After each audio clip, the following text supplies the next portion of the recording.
Welcome to the Hope and Motion podcast, a space where we talk about impact, purpose, and the journey of building something bigger than ourselves. I'm Max, a videographer, a storyteller, and part of the team of Hope to Walk, a nonprofit bringing life-changing prosthetic legs to people who could never afford them.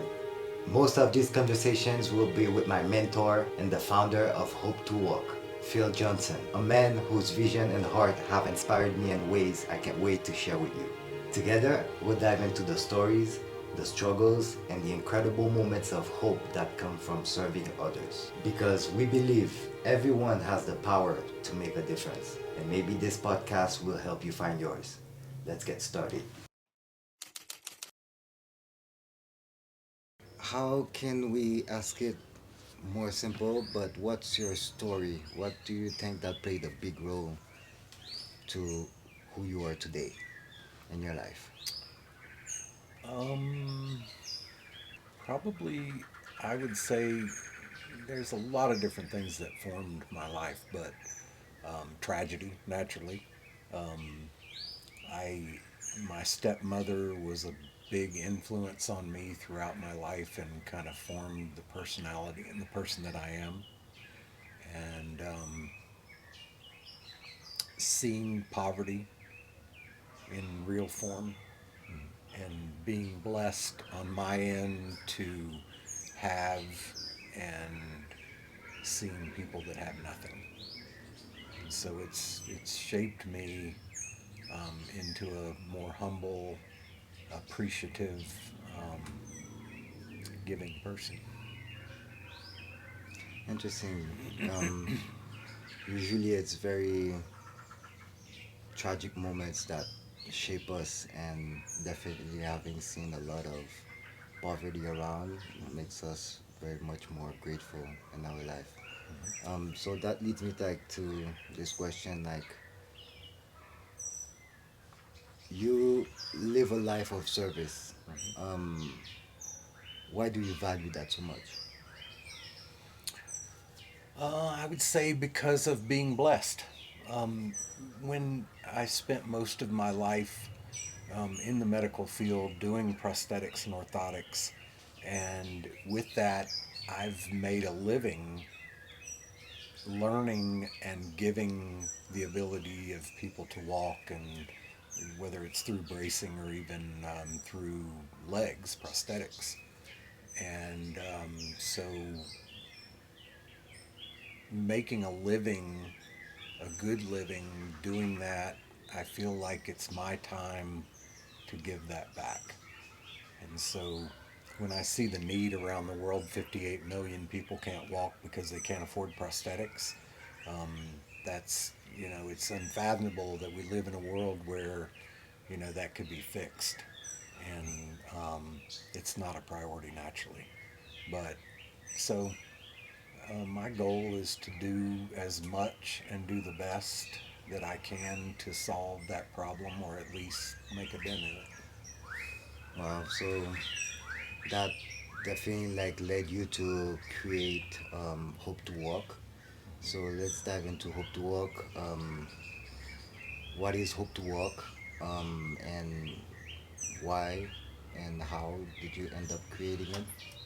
It's kind of a funny story, and I'll give you the long short version or the short long version. Um, I came here 24 years ago to Guatemala after Hurricane Mitch to help a young boy with a arm and a leg prosthetic. And I remember really falling in love with this place and saying, I would come back. And fast forward that, 22 years, 20 years, whatever it was, I was meeting one day with a patient of mine, a young boy that was in the medical program at Virginia Tech. And we started talking about the Lord. We started talking about mission work. We started talking about a little bit of everything. And I told him about the project that I had done. And so we just started researching, and before long, um, Hope to Walk was born. The name Hope to Walk was kind of a funny story. We had written down names that we wanted to name the organization, and we were flying home from a long trip in Honduras, and we had both fallen asleep. And when we woke up, I said to Michael, you know, those people have no hope to walk, and we need to do something about it. And he looked at me and he said, hope to walk, like that's it.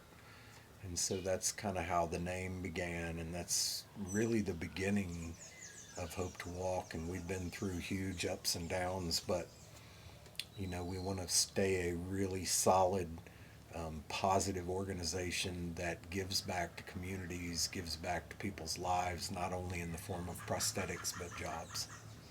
So that's my goal. Beautiful. And something interesting about Hope to Walk that surprised me from the beginning, and seeing you and knowing you for the past 2 years, I've seen how strongly you believe in this. You are providing prosthetic legs to people free of charge. So most of the people that come in the clinic, it's people that have close to nothing financially. Like, why that? A lot of people are thinking like, how can it be self-sustaining? How does it work? Why is it free of charge? It's free of charge in a way that we, and we're working on that. Free of charge sometimes uh, devalues what you're trying to do. I want it to be where Hope to Walk can provide a leg to any person, regardless of what they have or what they don't have. So if we're in a community where people can donate back or help when they get their leg, if they have the ability to give to Hope to Walk, donate money, tip the clinic, whatever it may be, that gives us the ability to provide jobs, one, and continue to be self sustaining. And there's a lot of avenues that we're working on here in our clinic in Guatemala, in Panajachel, to kind of refine that as we grow and we move into other areas of Guatemala and areas around the world. Yeah. You know, that's one of the problems. Prosthetics are very expensive. In the U.S., you know, the average leg starts at $4,000 or $5,000 and can go up to, you know, $50,000, $60,000 depending on the leg. And naturally, people who are on incomes of even $1 a day could never even dream of owning something like that. And so, the reason I developed the leg the way that I did, and as simple as the process is and the leg is, but very functional, is that we can build it very inexpensive. And if we take donations from people to build a prosthetic leg, and that donation is $250, you're donating you're donating life to someone who potentially would never walk again. And so the more legs that we put on, the larger scale of Hope to Walk, the larger donors that potentially would come in and help us, the larger number of legs then reduce the cost of what the leg is. In turn, then we could provide for people in Africa, the Ukraine, places around the world that really have no money and but yet have a need. Wow.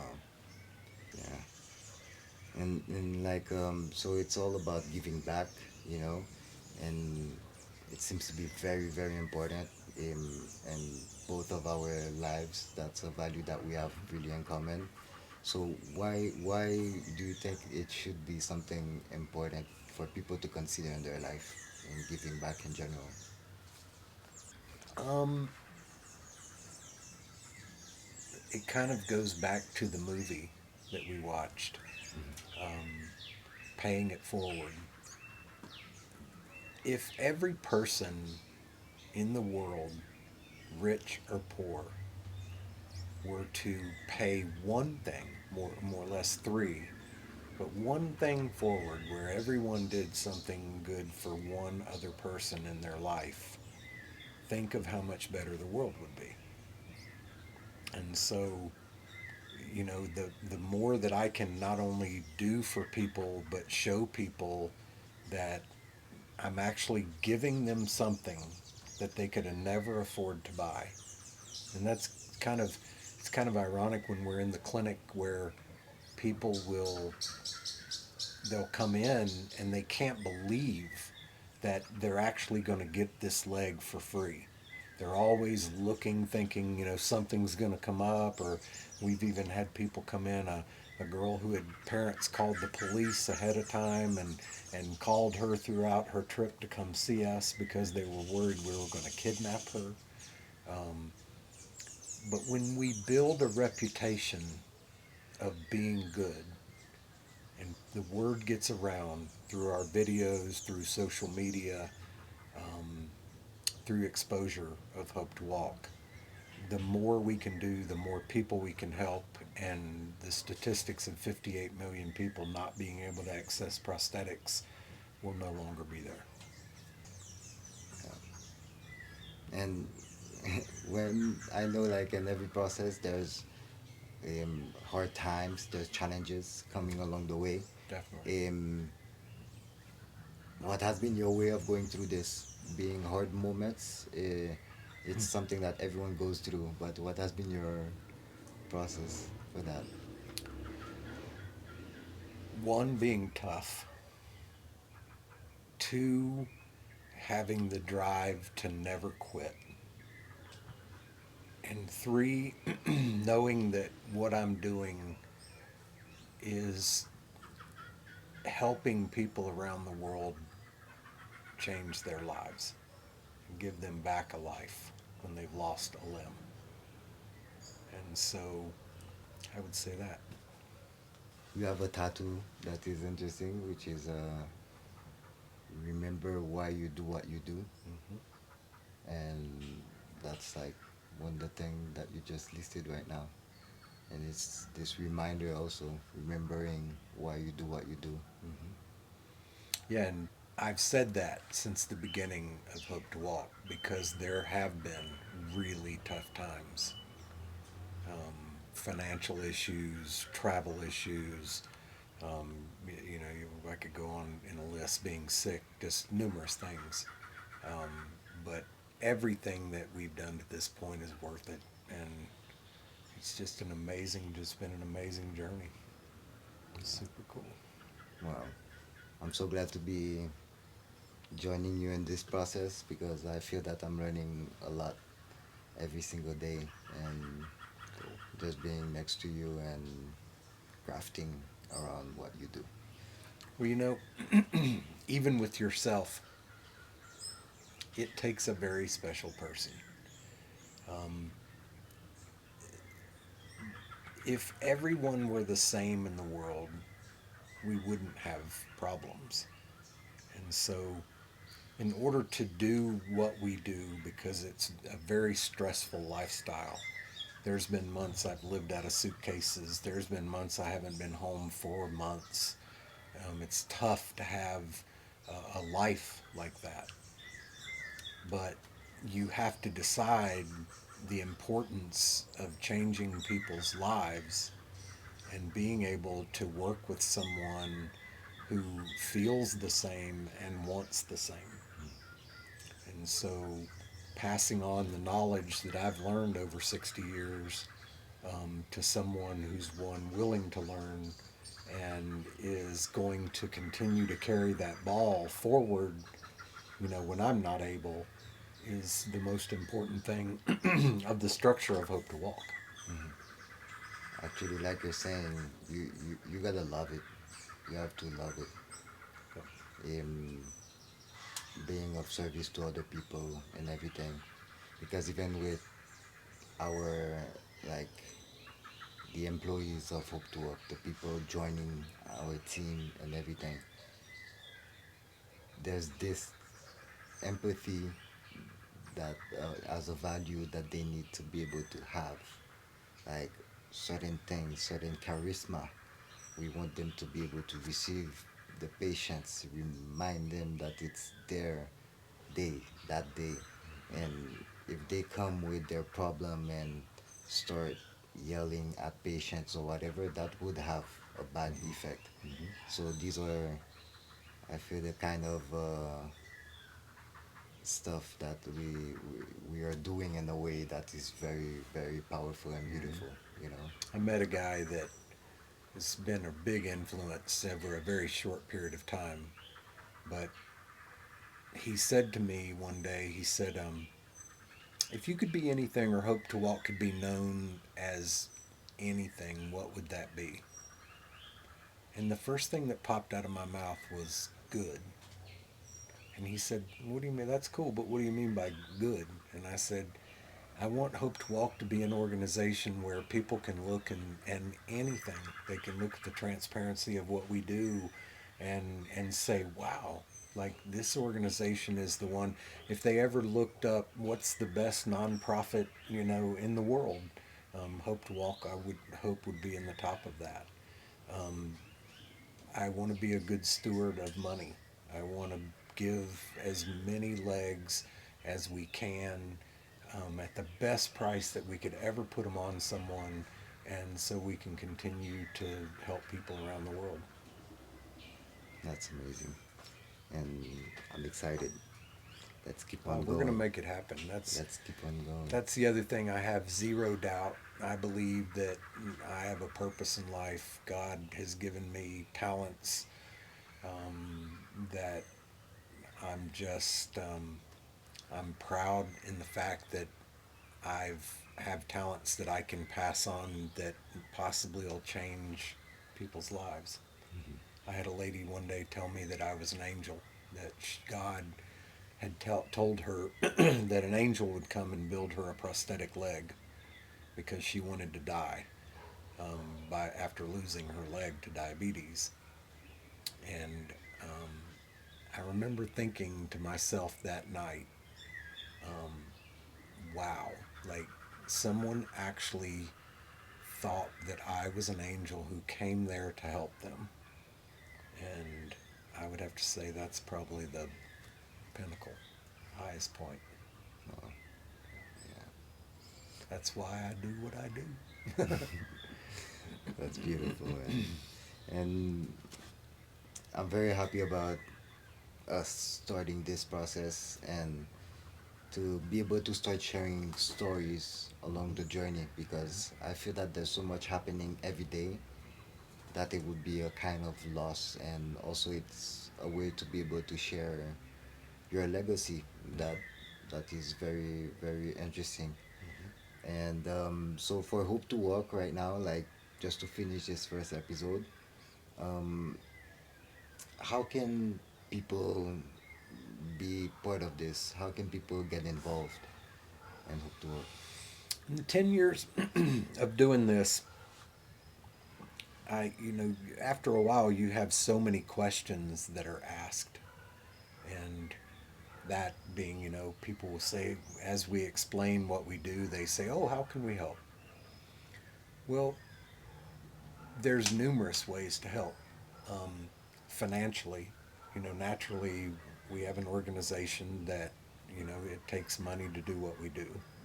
So financially is always a good thing. Monthly donations, so we know we have funding that's coming in. The next is volunteer work, whether it's in the U.S. or whether it's in countries. Those are all options. Getting involved, following in our newsletter. We're also working with the Lions organization. We're working with other organizations on grants, and so there's it's a machine that has moving parts, and so there's always a need.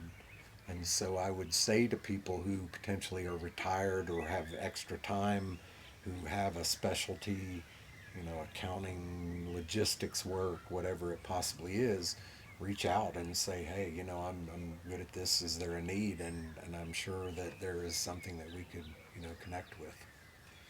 Yeah, that sounds Partnering, good. partnering with organizations to grow this organization to be able to solve the problem.